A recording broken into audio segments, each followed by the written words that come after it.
This graph, done by the Commonwealth Scientific and Research Organization, shows that within the last 40 years, sea levels have risen up to 10 inches.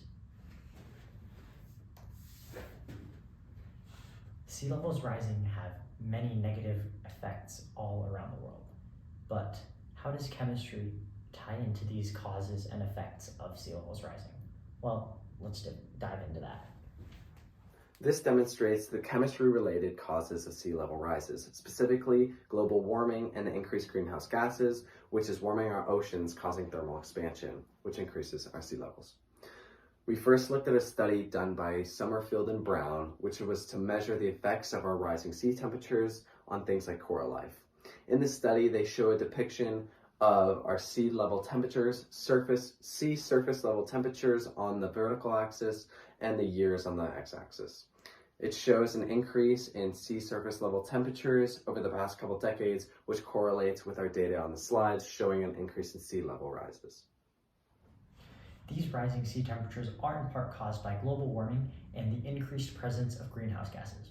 A study done by NASA shows that greenhouse gases, such as carbon dioxide, are being trapped in the atmosphere and are causing global temperature increases of around 0.32 degrees Fahrenheit and 0.08 degrees Celsius per decade. 90% of this excess heat caused by the greenhouse gases being trapped is being absorbed into the oceans. And although water has a high specific heat, causing it to take lots of energy to be heated up, it still is warming up the temperature of the water.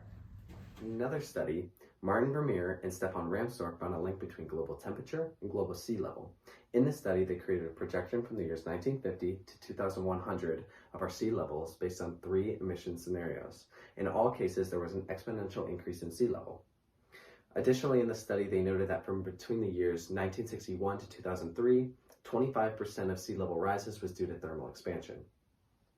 All right, now let's talk about some chemistry-related effects that sea levels rising has on the world.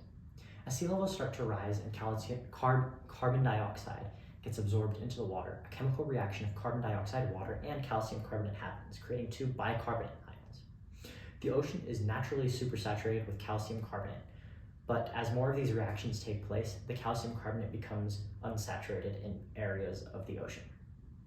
Calcium carbonate is a building block for buffers that prevent against drastic changes in pH or acidification.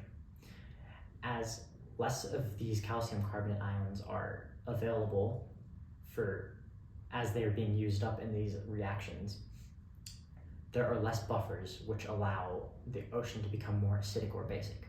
And recently, the acidity of the ocean has dropped by 0.1 pH, making it 30% more acidic than it has been. This is detrimental to almost all sea life and has negative effects for humans as well.